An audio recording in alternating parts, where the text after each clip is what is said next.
తర్వాత అంత బిడ్డ ఎవరితో నేను తీసుకొని మెల్లగా పడిలో చేసేసి ఎవరు ఇవన్నీ చేసేదే మాతృమూర్తి తల్లి. ఎవరుమా? తల్లి. అటువంటి సహనశీలకు శీలికి వందనము, కదిలే దైవానికి వందనం, అమ్మకు వందనము, ఆది గురువుకు వందనం, తల్లికి వందనము, త్యాగశీలికి వందనము. వందనమమ్మ త్యాగశీలి, మీకు మా వందనము. పౌరులాగా ఉండాలంటారు, వాళ్ళకన్నా మనం పై మెట్టుగానే ఉండాలా. సారా చెప్పారు కదా, అట్లా మనం మహిళలు ఒక పై మెట్టుగా ఉండాలి. తర్వాత మనం కుటుంబంలో ఏమంటే ఇప్పుడు ఒక డబ్బు అనేది ప్రధానం. ఆ డబ్బు మనం ఇప్పటి నుంచి పొదుపు చేసుకోవాలా. ఇప్పుడు ఏదైనా మీరు డబ్బులు ఇస్తారు అమ్మ వాళ్ళు, అప్పుడు ఏం చేస్తారు? బ్యాంకులో కాదు, మీరు అంటే బహుమతులు ఇవ్వడము, రకరకాల వాటిపైన సంఘటనల పైన మీకు వాక్చాతుర్యం సంబంధించి లేదా ఎస్ఐకి సంబంధించి మంచి అవకాశం అనేది ఇస్తున్నారు. ఈ 3 పాఠశాలలో చదివే విద్యార్థులందరికీ కూడా ఇక్కడ దగ్గరగా ఈ గ్రంథాలయం ఉండడం, ఈ గ్రంథాలయం యొక్క నిధి ఏముంది, ఇక్కడ గ్రంథాలయంలో నిధి ఏముంది?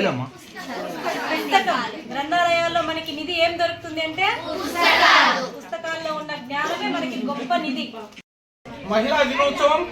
ఈ మహిళా దినోత్సవ సందర్భంగా మహిళా సాధికారత అంటే అధికారత, పురుషులకు ఏవైతే హక్కులు ఉన్నాయో, ఏవైతే మరి విలాసాలు ఉన్నాయో, లేక సదుపాయాలు ఉన్నాయో అన్ని కూడా సమానంగా ఒక్కటి కూడా తగ్గకుండా మరి స్త్రీలకు కూడా ప్రొవైడ్ చేయాలా, ఇవ్వాలా అనేది మహిళా సాధికారత.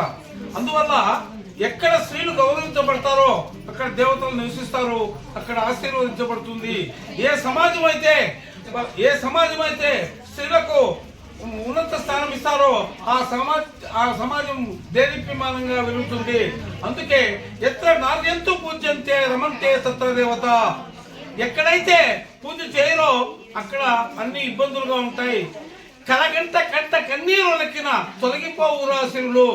ఏ ఇంట్లో అయితే, ఏ కుటుంబంలో అయితే స్త్రీ కన్నీరు దుఃఖంతో కాల్చిందంటే అప్పులు తిప్పలు అన్నీ వచ్చేస్తాయి, అంతా వారికి అన్ని జరుగుతాయి అన్నమాట. కనుక అలాగే లేకుండా స్త్రీని గౌరవించాలా, సాధ్యమైనంత వరకు కూడా ఏ ఇబ్బంది కలిగించకుండా సృష్టికి మూలహేతువు. మీరు చాలా అదృష్టవంతులు, మీలాంటి అదృష్టవంతులు ఇంకా రాబోతారు. ఎందుకంటే మొదట్లో ఉండేటప్పుడు స్త్రీని చదువుకునేది వద్దు అన్నాడు ఆడదానికి.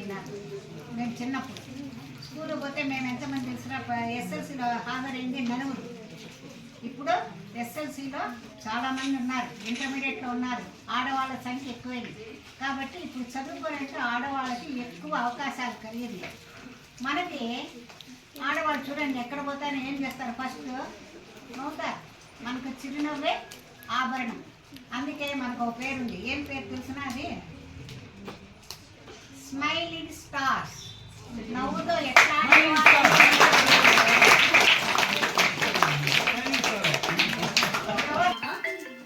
ఈరోజు మీరందరూ ఇక్కడ స్త్రీ సాధికారత గురించి మేడం వాళ్ళందరూ చెప్పారు, విన్నారు. అవునా? ఎత్ర నార్యంతు పూజ్యంతే రమంతే తత్ర దేవత. అంటే స్త్రీ ఎక్కడైతే పూజింపబడుతుందో